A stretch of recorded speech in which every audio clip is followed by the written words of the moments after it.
Actualité internationale, soldats ivoiriens, la médiation ouest-africaine rencontre le chef de la junte du Mali. Une mission de haut niveau dépêchée au Mali par la communauté économique des États de l'Afrique de l'Ouest, CEDEAO, a rencontré jeudi le chef de la junte, le colonel Assimi Goïta, pour tenter de dénouer la crise diplomatique avec la Côte d'Ivoire. Des progrès semblent avoir été accomplis vers une libération des 46 soldats retenus au Mali depuis le 10 juillet. Les choses vont s'arranger par la volonté de Dieu, a dit un haut responsable malien à un correspondant de l'AFP sous le couvert de l'anonymat. Il a évoqué les efforts de différents intervenants et a ajouté « Nous n'allons pas les décevoir ». Ukraine. Poutine reconnaît l'indépendance des régions de Zaporizhia et de Kherson. Le président russe Vladimir Poutine a reconnu l'indépendance des régions ukrainiennes de Zaporizhia et Kherson selon des décrets présidentiels publiés jeudi soir, à la veille de la finalisation de leurs annexions par la Russie. J'ordonne de reconnaître la souveraineté d'État et l'indépendance des régions Zaporizhia et Kherson situées dans le sud de l'Ukraine, a déclaré dans ses décrets M. Poutine, qui s'apprête à formaliser vendredi l'annexion de ces deux régions ainsi que celle de Donetsk et de Lugansk.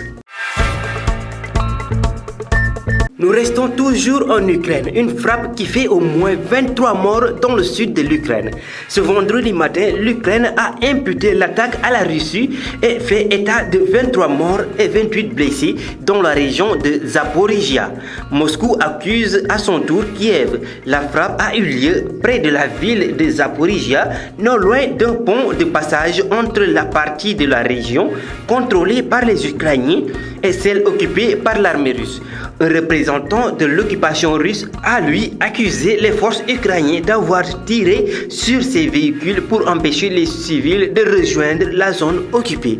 Voilà ce qui met fin à la page internationale. Xibaaru bitim réew ay takk deru Côte d'Ivoire ñi nga xam ne rek ñoo yor wàllum waxtaan ci Afrique soowub jant daje nag ak ki nga xam ne rek mooy jiital waa junte bu Mali. Ab mission bu mag nag la waa CEDEAO amal ci Mali doon daje rek ci alxamis bii ñu génn ak ki nga xam ne rek mooy jiite junte bi di colonel Assimi Goïta ngir rek jéem a defaraat li nga xam ne mooy diggante diplomatique yi ak waa Côte d'Ivoire. Ay jéego nag yu rëy daa mel ni moom lañ ci génne gannaaw rek ba ñu waxtaanee jëm ci li nga xam ne rek mooy bàyyi 46 soldats yi nga xam ne rek jàppoon nañ leen ci Mali ci fukki fan ci weerub juillet. Kenn nag ci kilifa malien yi bëggul waxtu ram wante li muy xamle rek jaarale ko ci waa AFP mooy rek mbir yi dinañ soppeeku. Moom nag jaaraat na ci jéego yi nga xam ne rek ñoo doon waxtaan def nañ ko di yokku naan rek dinañ def lépp ba bañ leen bert.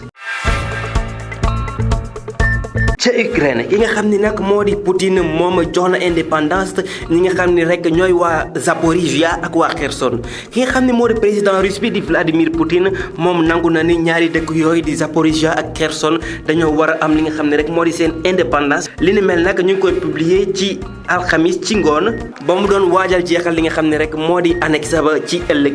Mi ngi doon wax naan xam naa ni te maa ngi digle ni dëkk yi dañoo war a am li nga xam ne rek moo di seen souveraineté amaale tamit seeni indépendance. Mu doon ñaari dëkk yi nga xam ne rek moo di Zaporizhia ak Kherson nekk foofee ci suufu Ukraine. Loolu nag le président Poutine xamle ci benn décret mu doon nag ab décret bi nga xam ne rek mi ngi koy waajal formaliser rek di waajal annexer li nga xam ne rek mooy ñaari dëkk yooyu yokku ci rek dëkk bi nga xam ne moo di Donetsk ak bi nga xam ne moo di Lugansk. ba léegi rek ñu des ci Ukraine mu am benn dóor bi nga xam ne rek def na lu toll ci ñaari fukk ak ñetti bakkan yi nga xam ne rek jot nañ cee rot ci biir Ukraine. Ajjuma gii nii nag ci suba si Ukraine nag jot naa joxe li nga xam ne moo di ab songu ci ñi nga xam ne rek ñoo di waa Russie bi nga xam ne rek am na lu toll ci ñaar fukk ak ñetti bakkan ci rot ak ñaar fukk ak juróom ñett ñi nga xam ne rek gaañu nañ ci dëkk boobu nga xam ne moo di Zaporizhia. Moscou nag mi ngi jiiñ ñi nga xam ne rek ñoo di waa Kiev songu googu nag mi ngi am ci dëkk bi ñu naan Zaporizhia te soriwul fenn fa nga xam ne rek fa la ñuy jàllee te nga xam ni ñi koy saytu ñoo di waa Ukraine ak waa armée russe tamit. Kenn ci ñi nga xam ne nag moo fa nekkal waa Russie moom mi ngi jiiñ ñi nga xam ne rek ñoo di takk deru Ukraine yi naan leen rek ñoom ñoo doon tiré ci ay oto yi nga xam ne rek ñoo doon jàll rek ngir jéem a tere civil yi jël beneen yoon bi nga xam ne rek dañ ko occupé. Lii nag moo ndar képp xibaaru bitim réew yi.